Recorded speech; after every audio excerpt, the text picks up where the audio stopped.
প্রিয় দর্শক, চলে আসলাম আমাদের ঐতিহ্যবাহী কদমতলী কেরানীগঞ্জ। দেখি ভাইয়ের কাছে কি অবস্থা। ভাই কি ওয়াও ভাই, আসসালামু আলাইকুম। ভাই ভালো আছেন ভাই?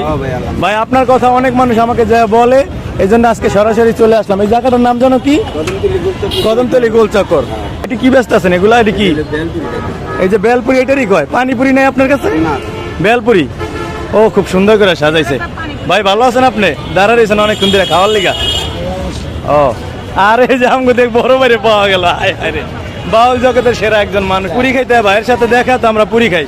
ভাই এইটা প্লেট কত? 20 টাকা দাদা। এটা 20 টাকার। এইটা এটা হলে 20 টাকা রে। ভাইয়ের দোকানটা এত সুন্দর করে সাজাই না গোছাই নেই বিদায় হয়। ভাই তাহলে আপনি আমাকে এক প্লেট দেন। হ্যাঁ ভাইয়া। ভাই আপনি আমার বানাই দিবেন নতুন করে, কারণ আমার ফলোয়ার তো ভাববো যে আমি বানাই না আগে খাইতেছি।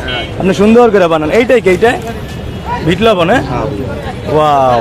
ভাই আপনি এই রোজার মাসে লেবু তো আপনার লাগছে নাকি? লেবু আপনি কত টাকা হাইস্ট কিনছেন আলী? 80 টাকা। 80 টাকা, 100 টাকা। যাক এখন তার লেবুর বেশি দাম নাই। এই যে সোনার হরিং লেবু, ওয়াও। এখন কত করে কেনেন আলী লেবুর? যাক বড় ভাই, পুরিটা লন হাতে, আমরা মিল্লা জিল্লা খাই। হয়েছে না?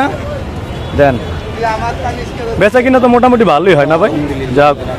তো প্রিয় দর্শক, আমাদের কেরানীগঞ্জের রাজধানী কদমতলী চলে আসলাম। ওই যে আবার একজন আয়া বসে। কই যে যাবো, শান্তি পাইতেছি না। জেনে যাই এনি খালি জ্বালা। আসলে জ্বালা ছাড়া মানুষের মনও ভালো থাকে না। জ্বালাই গলার মালা। যাও খাই, মরিচ দিতে অনেক কিছু দিতে। এটা খাই দিই। বড় একটা লন, এদিকে আন ভাই, ধরুন কানেকটা। এই যে খাইতেছি।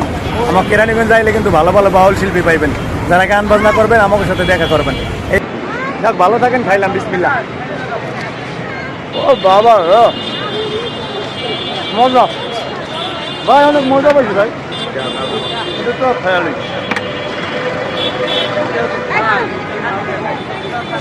ভালো লাগছে, অনেক ভালো লাগছে।